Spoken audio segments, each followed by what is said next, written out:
नमस्कार छात्रों। पिछले अध्याय में पिछले टॉपिक में हम लोगों ने आनुवंशिकता की परिभाषा और उससे संबंधित जो शब्दावली है उसके बारे में पढ़ा था। आज जो हम पढ़ेंगे आनुवंशिकता के नियमों के बारे में।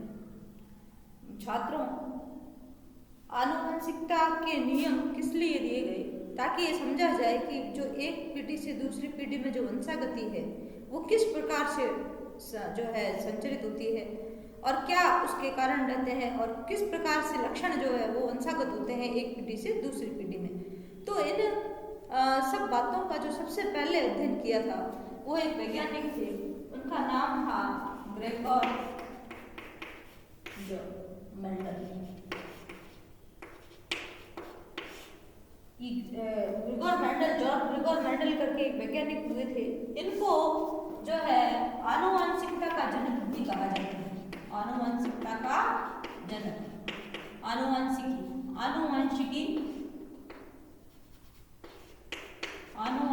का जनक, यह आपका फादर ऑफ जेनेटिक्स के नाम से भी इनको जाना जाता है। फादर ऑफ जेनेटिक्स के नाम से जाना जाता है। और इन्होंने सबसे पहले जो प्रयोग अपने किए थे, कुछ एक्सपेरिमेंट्स किए और उसके आधार पर इन्होंने आनुवंशिकता के क्या दिए थे, नियम उन्होंने प्रतिपादित किए। अब देखिए, इन्होंने जो अपने प्रयोग किए थे वो मटर के पौधे पर किए। ये आपको याद रखना है। सबसे पहले जो इन्होंने अपने एक्सपेरिमेंट सारे किए वो किस पर किए थे, मटर के पौधों। और मटर के पौधे का जो साइंटिफिक नेम है वो है पाइसम सटाइवा। ये भी आपको पूछा जा सकता है क्वेश्चन परीक्षा में, जिसको उद्यान मटर बोलते हैं। ये जो ग्रेगोर मेंडल थे ये एक चर्च के अंदर पादरी थे और वहाँ पर जो भी उनका पूजा पाठ वगैरह जो होते हैं सहयोग वो करते थे। उसके ही पीछे की तरफ जो है एक उद्यान था, गार्डन बना हुआ था चर्च के पीछे, और उसके अंदर मटर के कुछ पौधे थे। तो इन्होंने अपने जो भी प्रयोग किए वो मटर के पौधे पर किए थे। मटर के पौधे पर प्रयोग इन्होंने क्यों किए उसके भी कुछ कारण थे। हालांकि अपने सिलेबस में नहीं है, लेकिन फिर भी टॉपिक को पूरे को स्टार्ट करने से पहले उसके पीछे की कुछ जानकारी अपन को होनी चाहिए। तो मटर के पौधे पर प्रयोग करने के कारण क्या थे? पहला तो कारण था कि मटर का जो पौधा था वो आपके 1 वर्षीय पौधा था। 1 वर्षीय पौधा होने का क्या अर्थ होता है कि 1 साल के अंदर वो उसका जो जीवन चक्र है वो पूरा हो जाता है। मतलब वो पौधा पनपता भी है, बड़ा भी हो जाता है, उसमें फूल भी लगते हैं, फल भी लगते हैं और उसकी जो नई पीढ़ी है वो भी, उसमें अपन को बीज भी प्राप्त हो जाते हैं जिससे अपन नई पीढ़ी प्राप्त कर सकते हैं। तो जल्दी जो संततियां हैं वो अपन को प्राप्त होती है। तो अपन एक पीढ़ी से दूसरी पीढ़ी में लक्षण किस प्रकार से वंशागत हुए हैं उसके बारे में अपन आसानी से अध्ययन कर सकते थे। तो इसलिए इन्होंने मटर के पौधे का चयन किया। दूसरा इसके अंदर जो था कि मटर का जो पौधा था वो द्विलिंगी थी। क्या थे? द्विलिंगी पौधे थे। तो द्विलिंगी पौधे होने का मतलब उसमें नर जननांग भी थे और मादा जननांग भी थे, दोनों थे। तो उनके अंदर स्वपरागण जो है वो बहुत आसानी से हो जाता था। ठीक है। तीसरी चीज, अगर उन्होंने पर परागण उनको करवाना था तो उन्होंने क्या किया कि उसके जो जननांग थे एक के, जैसे नर के जो जननांग है उनको उन्होंने बांध दिया या हटा दिया, तो पर परागण भी उन्होंने संभव करवा दिया। 2 अलग अलग प्रकार के जो पौधे थे उनके अंदर, तो उनसे किस प्रकार की संततियां प्राप्त होती। और इन्होंने मटर के पौधे में 7 विक्रियाशील लक्षणों का चयन किया। कितने लक्षणों का? मतलब इन्होंने 7 विक्रियाशील लक्षण थे। मतलब ये समझ लीजिए कि इन्होंने 7 जीन्स का अध्ययन किया था और उन जीनों के कितने रूप थे? 2 रूप आपको पता है। 7 विक्रियाशील लक्षण थे। 7 विक्रियाशील लक्षण कौन कौन से थे? कुछ उदाहरण मैं आपको बता देती हूँ। जैसे मान लीजिए कि सबसे पहले लंबाई का कार्य, उसका जो पौधे की हाइट है वो ले ली, तो आप देखेंगे कि लंबा, या तो पौधा लंबा होगा या कैसा होगा, बौना। तो लंबेपन के लिए कारक क्या था? टी। और बौनेपन के लिए कारक क्या था? T, small T. इसी तरीके से पुष्प कारक, तो कैपिटल आर, यानी जो लाल रंग का पुष्प है वो प्रभावी लक्षण था और जो बौनेपन का लक्षण है वो कैसा था? अप्रभावी लक्षण। ठीक है।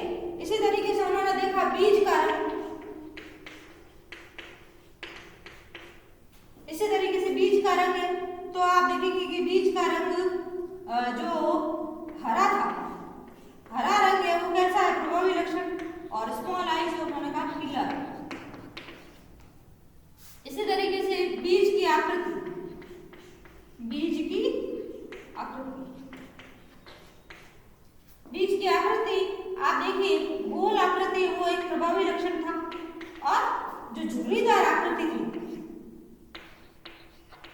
वो कैसा लक्षण था? अप्रभावी। ऐसे उन्होंने 7 जो लक्षण है वो लिए थे, और उनका उन्होंने उसके ऊपर उन्होंने स्टडी किया, अध्ययन किया, प्रयोग किए, और उन्होंने देखा कि ये जो लक्षण है वो एक पीढ़ी से दूसरी पीढ़ी में किस प्रकार से वंशागत होते हैं। ठीक है, तो अब अपन पढ़ेंगे इसमें मेंडल के नियम, और जो इन्होंने प्रयोग किए और उस आधार पर जो निष्कर्ष निकाला था उनको मेंडलवाद या मेंडल के नियम कहा जाता है। क्या कहा जाता है? मेंडल के नियम। तो इन्होंने 3 जो मेंडल के नियम प्रतिपादित किए थे। पहला जो इसके अंदर नियम था वो था प्रभाविता का। कौन सा नियम था? प्रभाविता का। दूसरा जो नियम इन्होंने दिया था वो दिया था पृथक्करण का नियम, पृथक्करण का। और तीसरा जो नियम इन्होंने दिया था वो दिया था स्वतंत्र व्यूहन का नियम, स्वतंत्र व्यूहन का नियम। ये 3 नियम इन्होंने दिए थे।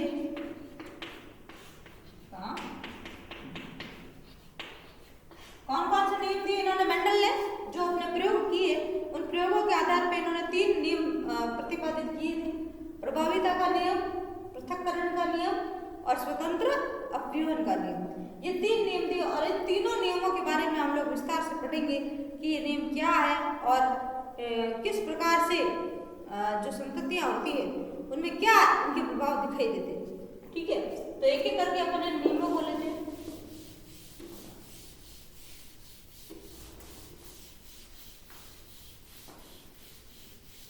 सबसे जो पहला नियम था वो था आपके प्रभाविता का नियम।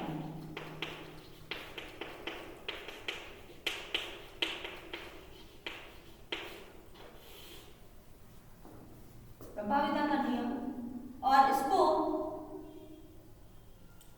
लॉ ऑफ डोमिनेंस बोलते हैं। Law of dominance, law of dominance बोला जाता है। अब देखिए लॉ ऑफ डोमिनेंस में क्या था, उन्होंने यही बताया कि जब उन्होंने ये जो नियम है इसके लिए उन्होंने केवल मात्र एक लक्षण लिया था। देखिए वैसे तो पौधे के अंदर आप देखेंगे, जैसे मान लीजिए पौधा, उसके अंदर तो बहुत सारे गुण, भाई आप लक्षण देखेंगे तो बहुत सारे लक्षण उसके अंदर होंगे। जैसे उसकी लंबाई है अलग होगी, उसके अंदर जो बीज है बीजों का रंग भी है, उसमें पुष्प का रंग भी है। लेकिन जब हम एक संकर क्रॉस की बात करते हैं, ये जो नियम है इसका प्रतिपादन उन्होंने किसके द्वारा किया था? एक संकर क्रॉस के द्वारा। तो एक संकर क्रॉस का अर्थ क्या होता है कि केवल मात्र एक लक्षण की वंशागति का अध्ययन हम लोग कर रहे हैं। बाकी उसमें लक्षण तो जैसे आपने एक पौधे से जो बीज प्राप्त किए उसको आपने बोया, और बोने के बाद में उससे नई संतति उसकी प्राप्त हुई, तो जो नई संतति प्राप्त हो रही है उसमें होंगे तो सारे लक्षण, लेकिन केवल हमें ये देखना है कि जिस लक्षण का हम लोग अध्ययन कर रहे हैं। जैसे मान लीजिए कि हमने पौधे की लंबाई का अध्ययन कर रहे हैं, तो खाली हम लोग उस जो नए जो पौधे उगे हैं उनकी केवल हम लोग हाइट देखेंगे कि उसमें से कितने पौधे लंबे हैं, कितने पौधे बौने हैं। हमें ना तो हम उसके पुष्प का रंग देखेंगे, ना हम लोग उसके बीज का रंग देखेंगे, ना हम उसके बीज की आकृति देखेंगे, कुछ नहीं देखेंगे, केवल मात्र एक लक्षण का अध्ययन करते हैं। तो जब केवल मात्र एक लक्षण का ही अध्ययन किया जाता है तो वंशागति का अध्ययन किया जाता है कि एक लक्षण किस तरीके से वंशागत हो रहा है। जैसे हमने लंबाई की बात की, तो लंबाई किस तरीके से वंशागत हो रही है। ठीक है, कि अगर दोनों पौधे लंबे हैं तो उसमें से होने वाली जो उनकी संततियां हैं उनमें से कितने लंबे होंगे, कितने बौने होंगे। या एक लंबा पौधा है, माता लंबी है और जनक, 2 जनक है, और उसमें से एक लंबा है और एक बौना है, तो उसमें से कितने पौधे आपको लंबे प्राप्त हुए, कितने बौने प्राप्त हुए। तो ये जो है केवल मात्र हम लोग लंबाई का लक्षण देख रहे हैं, तो ये कैसा कहलाएगा? एक संकर क्रॉस। तो आप देखिए उन्होंने किस तरीके से इसको करा। इसके लिए उन्होंने 2 पौधे लिए। पहले तो मैं आप लोगों को बता देती हूँ, यहाँ पर एक जो पौधा लिया, जैसे मान लीजिए कि हम एक संकर क्रॉस लंबाई के रूप में ले लेते हैं, ठीक है, और भी किसी भी लक्षण के रूप में हमने ले लिया, एक लक्षण लिया हमने। मान लीजिए एक जो पौधा, वो पौधा आपके मटर का लंबा है, और दूसरा जो पौधा है वो आपके उसकी हाइट क्या है?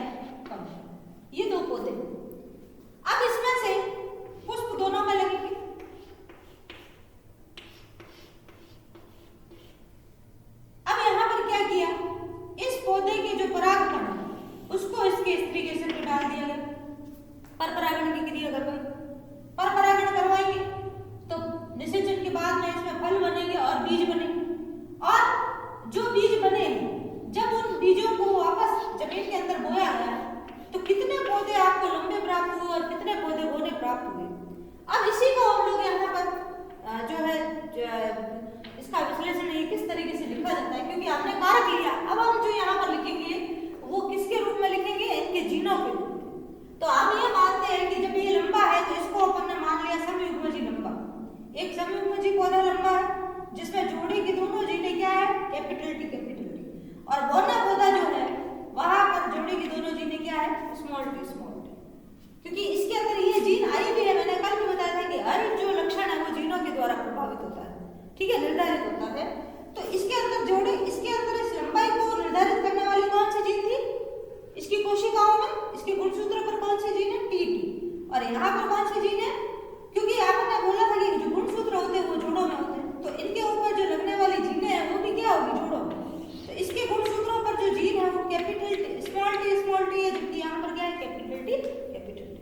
तो यहाँ पर सबसे पहले तो अपन लिखते हैं यहाँ पर जनक के बारे में। जनक कौन सा है, आपने इसको क्या लिया है, यहाँ पर इसको नर ले लिया।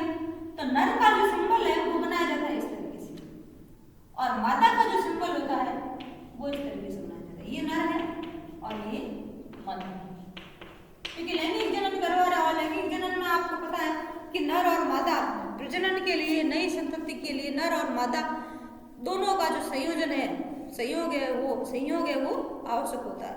उनके जब युग्मक आपस में, नर युग्मक और मादा युग्मक आपस में संयोजित होते हैं तभी नई संतति उत्पन्न होती है। तो यहाँ पर आप देखिए कि यहाँ पर जो इसमें जो जोड़े की जीन है वो क्या होती है, कैपिटल टी, और इसके अंदर जोड़े की दोनों जीनें हैं वो क्या है, स्मॉल टी।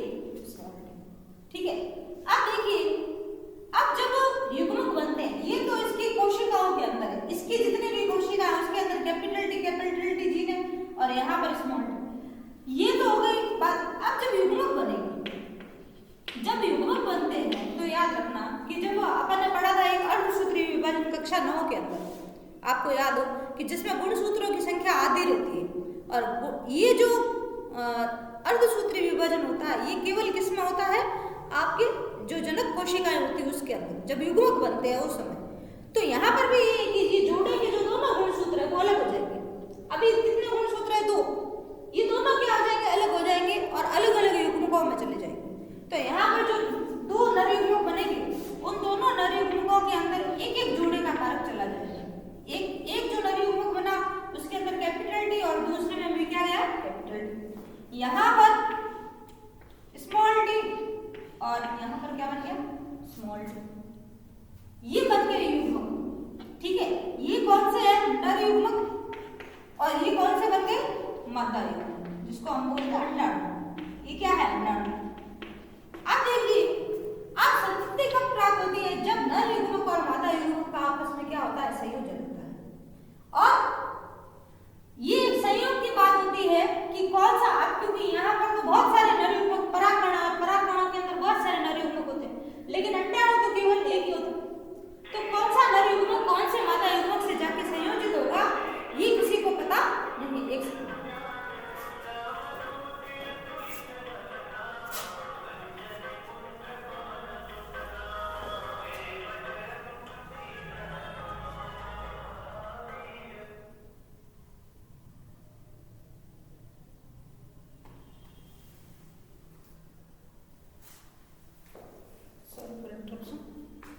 अब यहाँ पर देखिए कि कौन सा नर युग्मक है, कौन से मादा युग्मक से संयोजित होता है, ये एक संयोग की बात है। इसलिए हम लोग जब भी यहाँ पर प्रदर्शित करते हैं तो हर नर युग्मक की हर मादा युग्मक के साथ में संयोजन करवाते हैं और उसकी संतति प्राप्त करते हैं।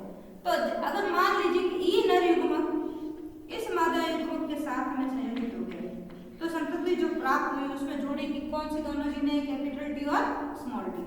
तो आप देखिए यहाँ पर लंबेपन का कारक दिया गया और बौनेपन का कारक दिया गया, लेकिन ये जो पौधे अपन को प्राप्त होते हैं ये कैसे प्राप्त होते हैं, लंबे पौधे प्राप्त होते हैं, ठीक है। इसी तरीके से अगर इसका इस अंडाणु के साथ नहीं संयोजित हो सकता है, इसके साथ में संयोजन हो जाए तो आपकी जो संतति बनेगी वो क्या बनेगी, कैपिटल टी स्मॉल टी। फिर से अब हो सकता है इसका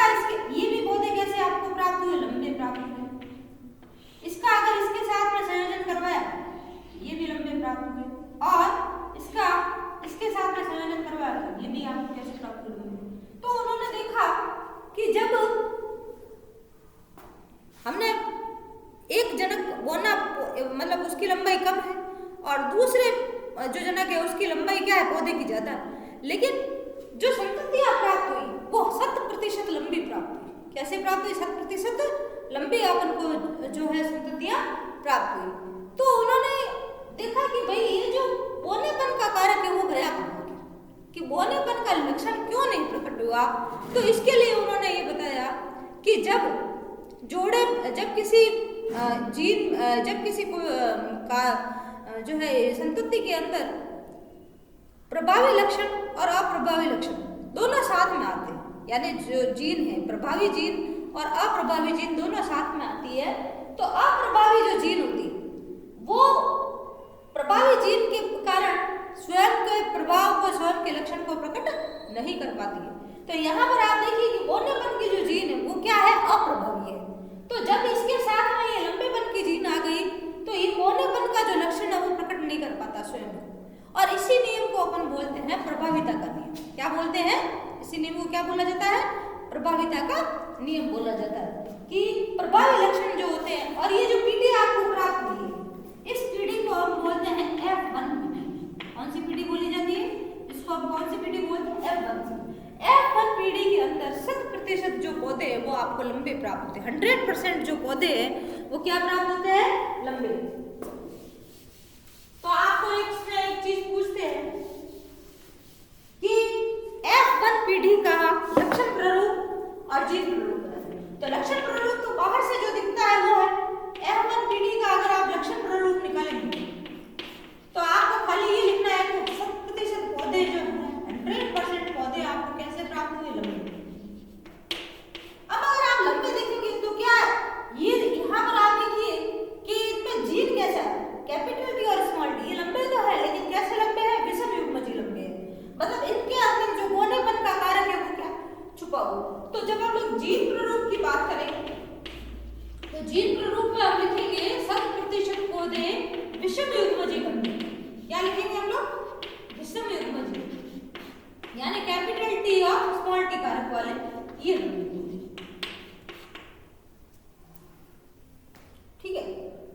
अब इन्होंने क्या हुआ कि ये देखा कि आखिर ये बोनेपन का वास्तव में, क्योंकि हमें पौधे को देखकर तो ये पता नहीं चला कि भाई इसके अंदर कैपिटल जो स्मॉल टी वाला जो कारक है वो छुपा हुआ ही है। ये उनको कब पता चला? जब उन्होंने इसकी अगली पीढ़ी प्राप्त की। ये F1 पीढ़ी है और इस F1 पीढ़ी की इन्होंने अगली पीढ़ी जब प्राप्त की तब उन्होंने जो है ये जो कारक जो बोनेपन का कारक है वो वापस स्वयं को क्या करता है? प्रकट करता है। अब इसके लिए जो उन्होंने नियम दिया था वो नियम दिया था दूसरा नियम, पृथक्करण का नियम। कौन सा नियम समझाया? इस आधार पर उन्होंने कौन सा नियम समझाया था? पृथक्करण का नियम। वो कैसे समझाया देखिए।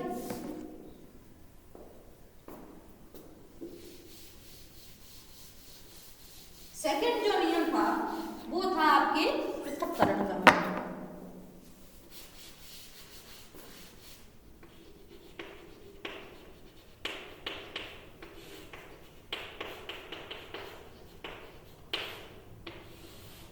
पृथक्करण का नियम को समझाने के लिए उन्होंने क्या किया? ये क्या नियम है इसको अपन आगे जब अपना रिजल्ट आएगा तब अपन पढ़ेंगे। इन्होंने क्या किया? जो F1 पीढ़ी प्राप्त हुई आपको उसके अंदर स्वपरागण करो। स्वपरागण का क्या अर्थ हुआ कि जैसे मान लीजिए आपको ये जो टी कैपिटल टी वाले जो पौधे प्राप्त हुए हैं ये द्विलिंगी पौधे थे, मतलब इनके अंदर नर जन्नांग भी थे और मादा जन्नांग। तो इसके जो परागकण थे वो इसी पौधे की जो वर्तिका थी उसके ऊपर गिरा दी और इसी से आपको बीज प्राप्त हुआ। मतलब पौधा वही है, उसी के वही लंबा पौधा है। तो आपके जो नर का जो जीन प्रारूप होगा कैपिटल डी वही मादा का होगा, क्योंकि पौधा तो सेम ही। तो यहाँ पर जब हम लोग लिखते हैं पृथक्करण का जो नियम है इसमें इन्होंने क्या किया था?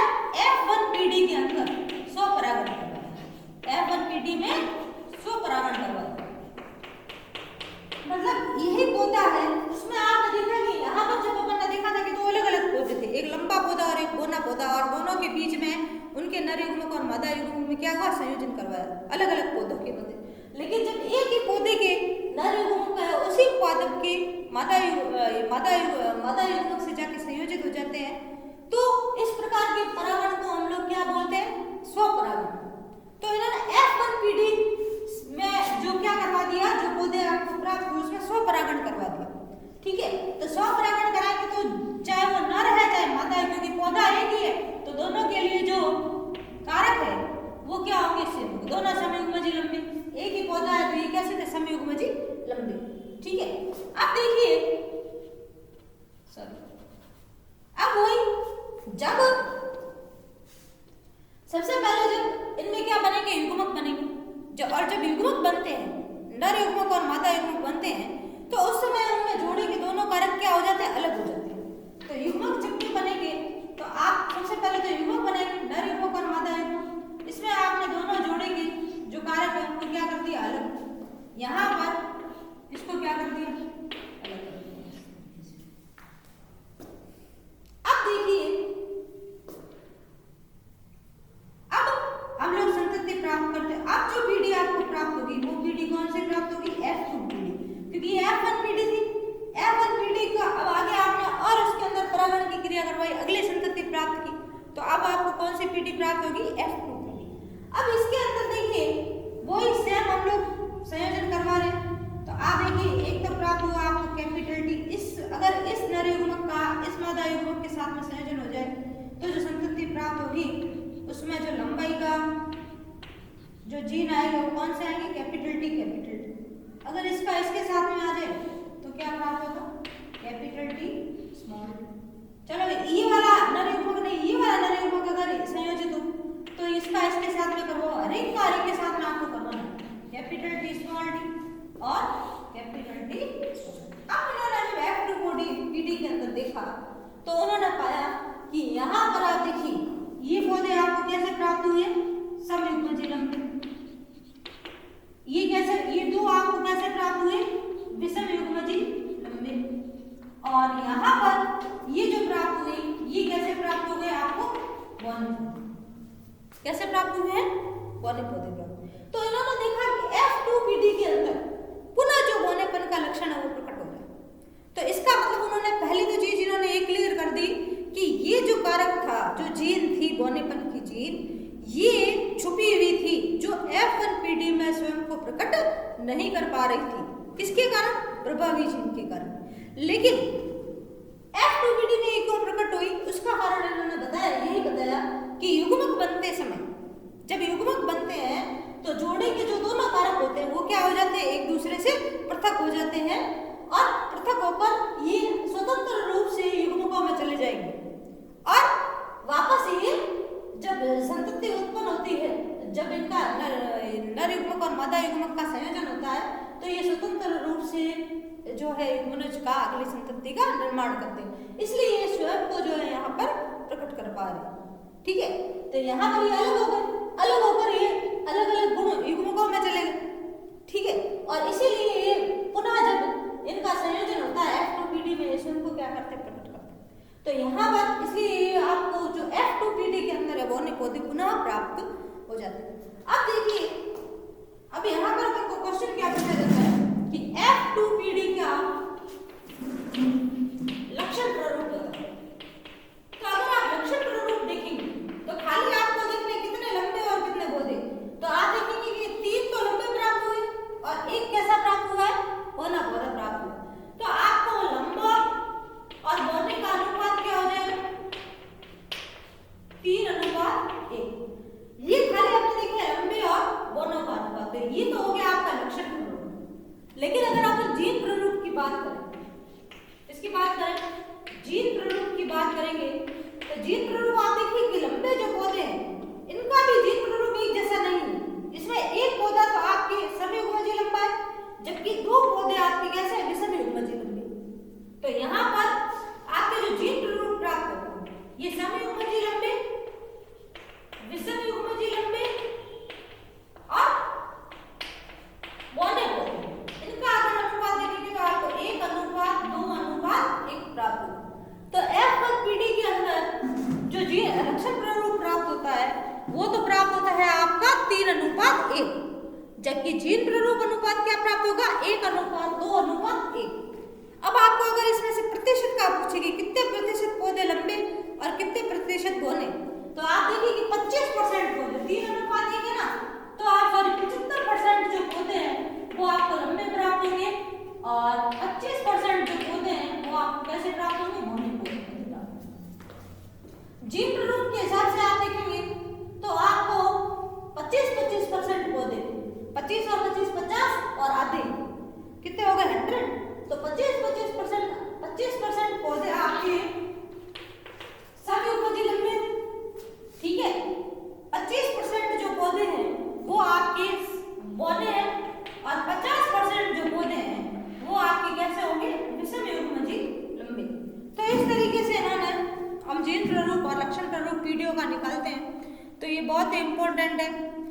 दोनों नियमों को अपन को विस्तार से भी पूछा जाता है और शॉर्ट क्वेश्चंस जो हैं वो भी इस पर आते हैं।